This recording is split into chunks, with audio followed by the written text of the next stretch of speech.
Here's an uncomfortable question. Of every 10 consultations your firm books this month, how many actually get retained? If you don't know that number off the top of your head, you're not alone. And it's exactly why we built stage 3 of Retained-Client SEO. This is retained case optimization, the stage most firms skip entirely, and it's usually where the most money is quietly leaking out. For those of you who are new here, my name is Jesse Stewart. I'm a paralegal and SEO specialist. I help personal injury firms generate more retained cases through Retained-Client SEO without the PPC dependency. This is part of a series where I'm breaking down that exact system stage by stage. If you haven't seen the video where I laid out all 3 stages, or the ones on stage 1 and stage 2, go check those out after this one. It'll make everything here click even faster. If you appreciate this type of content, gently tap that like button and let's get into it. Okay, quick recap so we're all on the same page. Retained-Client SEO is built on 3 stages: case intent capture, authority conversion, and retained case optimization. Stage 1 is about attracting searches from people who are actually close to hiring a firm, not just browsing. Stage 2 is about turning that visibility into a book consultation, building enough trust that someone actually picks up the phone or fills out a form. Today, we're on stage 3, and this is the one most firms never think about, because on paper, stage 1 and stage 2 can look like they're working great. Traffic is up, consultations are up, everybody's happy. And then you look at how many of those consultations actually turned into a signed retained client, and that number is nowhere near what it should be. That is the gap that this stage exists to close. So here's the core belief behind this whole stage. Booking the consultation is not the finish line. A lot of firms treat a book consultation like a win. Log it, move on, and never look back. But a consultation is just a step. The real question is, of the people who book, how many actually become retained, and why do the rest fall away? Most firms can't answer that because nobody's tracking it. And here's the thing, if you can't answer it, you're essentially flying blind on the most important number in your entire business, the number that actually determines whether your marketing spend turns into revenue. Let's talk about why consultations actually fall apart, because it's rarely just one thing. And I want to walk through the 3 biggest leaks I see over and over again. The first is intake speed. Someone reaches out after a car accident, they're stressed, they're dealing with medical bills, and if it takes your firm 30, 40, 45 minutes to call them back, a competitor who answers the phone in 5 minutes is going to get that client instead. Response speed alone can be the difference between a signed client and a lost one. And it's one of the easiest things to fix because it's entirely within your control. The second leak is lead quality. Someone books a consultation, but their case doesn't actually fit what the firm handles. Wrong practice area, case value too small, statute of limitations already expired, whatever reason. This isn't really an intake failure. It's usually a stage 1 problem bleeding into stage 3. The wrong kind of traffic getting all the way to a booked call. But if you're not tracking why consultations don't get signed, you'll never separate a lead quality problem from an actual intake problem, and you'll end up trying to fix the wrong thing. The third leak is follow-up, or the lack of it. A missed call that never gets a text back within an hour, a voicemail that sits untouched for a day, a prospect who says, "Let me think about it," and then simply never hears from the firm again. Most firms treat the first call as a one-shot opportunity. If the person doesn't commit right then, nothing further happens. But personal injury decisions aren't always made on the first call. People need a day or 2, sometimes almost a week, to actually decide. A firm with 0 follow-up system is leaving signed clients on the table simply by going silent. Before we get into tracking any of this, it's worth spending 30 seconds on what a good intake call actually sounds like, because a lot of firms confuse being polite with actually moving someone toward booking. A weak call sounds like this. The staff member takes down the basic details, says someone will follow up, and hangs up. A strong call sounds different. The staff member acknowledges what the person is going through, asks a few qualifying questions to confirm the case actually fits the firm, and before hanging up, locks in a specific next step, a same-day consultation, not a vague "we'll be in touch." That single shift from information taking to actually securing commitment is often worth more than any amount of additional traffic because it's happening on leads you already paid to generate. This is where retained case attribution comes in, and it's simpler than it sounds. You build a shared tracker. A basic spreadsheet works fine. No fancy software required to start. Let me walk you through exactly what goes in it. Column 1, the source. Where did the lead come from? Organic, paid, referral, whatever it is. Column 2, the date. Column 3, was a consultation booked? Yes or no? Column 4, was it signed? Yes or no? Column 5, the case type. In column 6, a notes field. This is where you write down why, missed callback, wrong practice area, prospect went with another firm, whatever actually happened. That single sheet turns guesswork into a real diagnostic tool because once you have even 2 or 3 months of data sitting in it, patterns start jumping out at you that you've never noticed just going case by case. If you want to layer in more structure once the basics are working, a simple CRM system helps a lot here. Something like Go High Level or HubSpot paired with call tracking software so every phone lead is automatically logged with a timestamp. That combination alone tells you exactly how fast your team is actually responding, not how fast you think you're responding. But don't let the tech stack become an excuse to delay starting. A shared Google Sheet updated consistently beats an expensive CRM nobody actually uses. Once you have the tracker running, the number that matters the most is cost per retained case, not cost per lead, not cost per consultation, cost per retained case. Here's a quick example of why this matters so much. Say a firm spends $10,000 a month on marketing and gets 60 consultations. That looks like a cost of about $167 per consultation, which sounds fine on its own. But if only 13 of those 60 consultations actually sign, the real cost per retained case is closer to $770.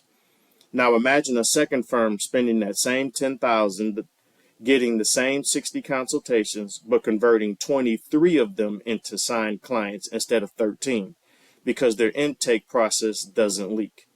Their cost per retained case drops down to $435, nearly half. Same spend, same traffic, same number of consultations, completely different outcome, purely because of what happened after the phone rang. That's the number that actually replaces your vanity SEO metrics in a real business conversion, because a firm can have a fantastic consultation rate and still be losing money if almost none of their consultations ever sign. Now, all of this only really works if you actually review it on a regular cadence. That's where the monthly intake review comes in, a short, recurring conversation, usually about 20 minutes, with the client's intake staff or managing partner. Here's roughly how I structure that conversation. First, we pull up the tracker and look at everything that didn't get signed that month. Second, we sort those into buckets. Was it a lead quality issue upstream, meaning it's really a stage 1 problem, or was it a trust or conversion issue, meaning it belongs back in stage 2? Or was it purely an intake and follow-up issue that lives entirely in stage 3? Third, we pick up on specific things to fix before the next review. Not 5 things, just 1, because trying to fix everything at once usually means nothing actually gets fixed. That 20-minute conversation, done consistently every single month, is often the single highest leverage habit in the entire framework because it feeds real fixes back into every other stage instead of just producing a report nobody reads. There's one more piece of advice. There's one more piece worth tracking here, and that's the retained case source mix. How much of your signed client volume is actually coming from organic searches versus paid ads? This matters for a reason that goes beyond simple reporting. It's proof, real proof, of PPC independence over time. Remember, the whole point of retained client SEO is helping firms generate cases without depending on paid ads to keep its lights on. If a firm can show that a growing share of retained cases, not just leads, actually signed clients are coming from organic search month over month, that's the entire framework showing up in the numbers in a way a managing partner can actually see and trust. Let's talk about what this stage deliberately avoids. It avoids treating a book consultation as a finished KPI because a consultation isn't revenue, a signed client is. It avoids reporting on leads or calls without ever connecting them back to whether a client actually signed, because that kind of reporting looks productive but tells you almost nothing useful. And it avoids guessing at why consultations fall through instead of actually tracking it directly in a shared system everyone can see. None of that is useless information exactly, but none of it tells you the truth about whether your marketing is actually producing retained clients, and that truth is the whole point of this stage. Now, I know some of you are thinking, our consultation numbers look fine, so why would we need this? And if I look at your intake process as genuinely airtight, that's great, truly. But here's the honest reality: most firms never actually measured their consultation to retain rate at all. So fine is usually a feeling based on how busy the phones sound, not an actual number pulled from real data. And I push back on the second version of this objection too, the one where a firm says, we already have a CRM. We're already tracking leads. Having a CRM and actually reviewing retained case attribution every month are two different things.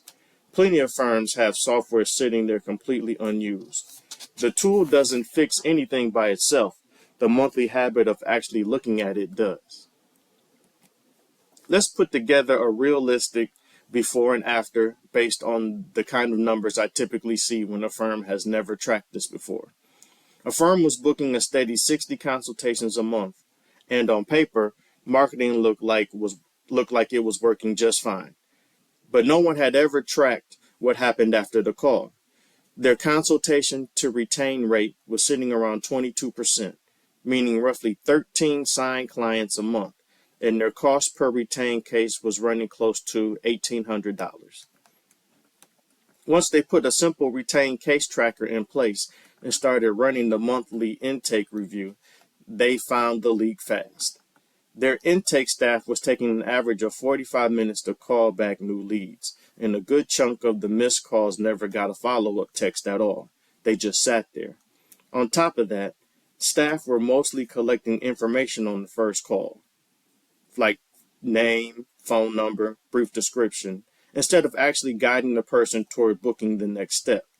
So they made 3 specific changes. They fixed the callback window down to under 10 minutes during business hours. They added a same-day text back for every single missed call. And they retrained staff from just collecting information to actually securing the next step on every call, whether that's the same-day consultation or a specific follow-up time. Within 90 days, their consultation to retain rate climbed from 22% to 38%. Monthly signed clients rose from roughly 13 to 23, and their cost per retained case dropped from around $1,800 down to about $1,050. Same traffic, same ad spend, same 60 consultations booked every month, just a much higher percentage of them actually turning into retained cases. That's an extra 10 signed cases a month without spending a single additional dollar on marketing. And that's the whole point of retained case optimization. It's not about generating more consultations. It's about making sure the ones you already have actually turn into signed retained clients.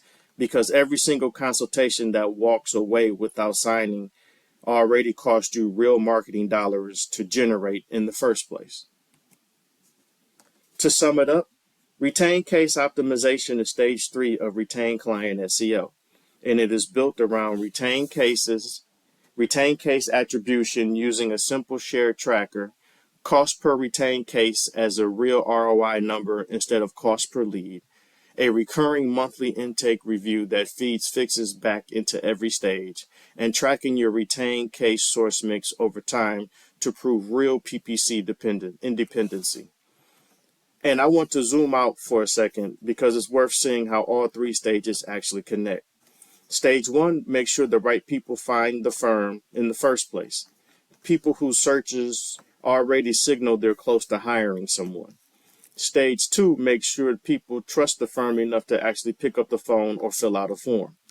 And stage 3, make sure that once they've booked, the intake process doesn't quietly let them slip away before they sign. Skip any one of those stages and the whole system breaks down somewhere.